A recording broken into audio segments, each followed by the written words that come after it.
Регионда Абалким автордық программасы, саламатсызбы? Мына кайра баштады, урушты баштады кайра. Тартотам видеого. Бұл аптада Баткенде кайрадан чегара жаңжалы орын алды. Тажик тарап менен Кыргыз тараптын ортосунда бири-бирине таш ыргытып такталбаган аймактын азабы кайра эле жергиликтүүлөргө тийди. Кыргызстандын бир милиция кызматкерине тажик тараптан атылган ок тийип, ооруканага жеткирилди. Мындан сырткары түрдүү деңгээлде жаракат алган жарандардын жалпы саны 6га жетти. Адаттагыдай эле эки өлкөнүн жергиликтүү бийлик башындагылар жана чегара кызматынын өкүлдөрү жолугуп, сүйлөшүүлөрдү жүргүзүштү. Баягы эле кагаздарга кол коюлуп, бири-бирине түшүнүү менен мамиле кылган болушуп, тарап кетишти. Биздин солдат атып коюшту.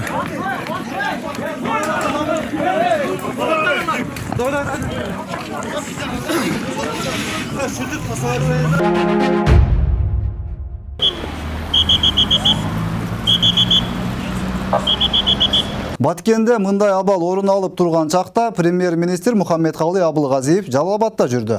Жаза аткаруучуларга делип 2017-жылы курулуп баштаган көп кабаттуу үй бүтүп, дал ушул күнү батирлерди тапшырыш керек болуп жаткан экен. Андан сырткары дагы 1-2 жайларда лента кесүү жөрөлгөсү ишке ашырылды.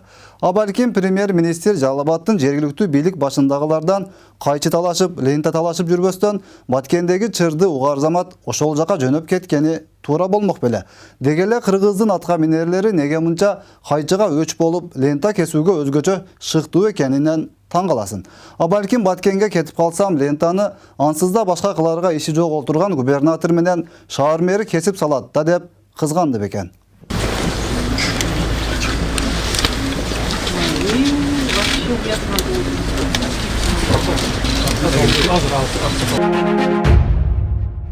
Ушул эле күнү Бишкекте реакциянын экинчи бөлүгү делген негизде кайрадан акция болуп өттү. Ак үйдүн алдына чогулгандар өлкөдөгү коррупция, сөз эркиндиги тууралуу музыкалашкан урандары менен чыгыштыго, бирок негедир булардын арасында да Баткендеги чегара маселеси тууралуу бир сөз кылган киши болбоду. Арасында өткөндө Бишкекте уюштурулган гей-парад сыяктуу акцияларга катышкан жигиттер же жигит сыяктуулар да жүргөнү байкалды. Бирок негизинен бул акция баягы эле айтылуу Раим Матраимов камалсын деген талаптын айланасында уюштурулганы түшүнүктүү болуп турат. Коомдо да бул акцияга байланыштуу ойлор эки топко бөлүнүп, бирин-бири сындап, акарат кылганга чейин барып жатышканы да чындык.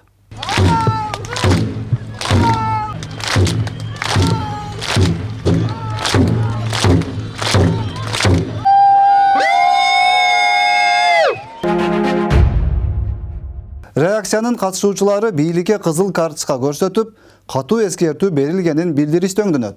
Муну улай эле Садыр Жапаровдун тарапташтары да элдик жыйынга чогулушту. Горький паркында өткөн жыйында коомдук ишмерлер, саясатчылардын Садыр Жапаровдун абактан чыкпай жатканына тынчсыздануусун билдиришти. Ырайым сурасын деген ажоонун талабы аткарылып, Жапаров тарабынан суралган ырайым кагазы президенттин столунда турганына 3 айдын жүзү болуптур. Анан неге эркиндикке чыкпай жатканын түшүнүү кыйын болуп турат.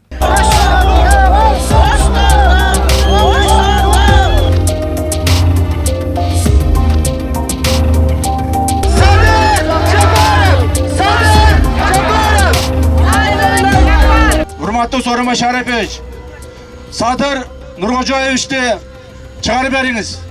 Садыр Нуркожоевичтин эркиндикке чыгышы бүгүнкү күндө бир гана сизден баглык болуп турат. Бир гана сиз бүгүнкү күндө Садырдын жазган ырайымына кол коюп, Садырды чыгарып берсеңиз, элибиз үчүн ыраазы болот, рахматын айтат. Биз сиздин жооңузду күтөбүз. Рахмат.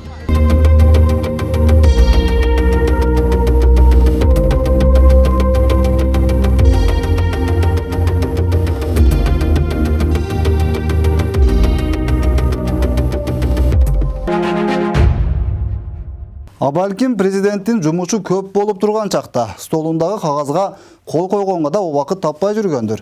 Абалким эми кол коёюн дегенде ажоонун айланасындагы баягы эле амалкөй акылдуулар Жапаровду азыр кое берүү ары кооптуу да, ары кечирилгис катачылык болот деп ынандырып отурушкандар. Абалким жөн гана кумтөрдүн алтынын аңтарып аткандарга бул кадам анчейин жакпай тургандыр.